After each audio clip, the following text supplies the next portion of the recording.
Welcome to N4 news.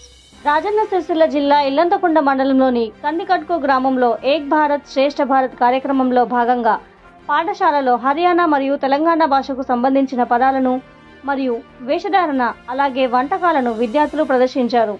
ముఖ్య అతిథిగా ఇల్లంతకుంట మండలం విద్యాధికారి సిహెచ్ శ్రీనివాస్ గౌడ్ మరియు అమ్మ ఆదర్శ పాఠశాల కమిటీ అధ్యక్షురాలు నిర్మల హాజరయ్యి విద్యార్థులను అభినందించారు. పాఠశాల ప్రధానోపాధ్యాయులు బద్దం రవీందర్ రెడ్డి, పాఠశాల ఉపాధ్యాయులు అనువోజు రాజు మరియు అంగన్వాడీ టీచర్ లక్ష్మి, విద్యార్థుల తల్లిదండ్రులు, విద్యార్థులు తదితరులు పాల్గొన్నారు.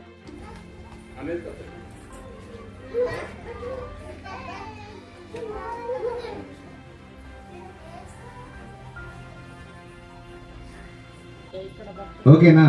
ప్రపంచ జనాభాలో ఎంత స్థానం ఉంది? మొదటి స్థానంలో ఉంది. దాదాపు 141 కోట్ల జనాభా మన భారతదేశంలో ఉన్నారు.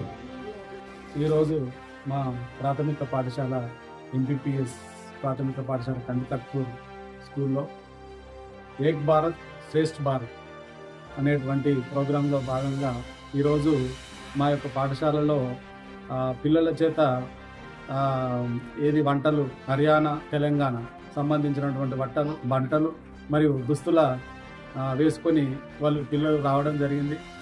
ఈ యొక్క కార్యక్రమాన్ని ఏంటంటే మన దేశం మోడీ వారి యొక్క ఆలోచన మేరకు ఏక్ భారత్ శ్రేష్ఠ భారత్ అంటే భారతదేశంలో ఉన్నటువంటి అన్ని రాష్ట్రాలు అన్ని ప్రాంతాలు ఒకటేనని తెలుపుట కొరకు ఏక్ భారత్ శ్రేష్ఠ భారత్ అనేటువంటి ప్రోగ్రాం తీసుకోవడం జరిగింది. అందులో భాగంగా మేము ఈరోజు ఈ యొక్క కార్యక్రమాన్ని చేపట్టడం జరిగింది.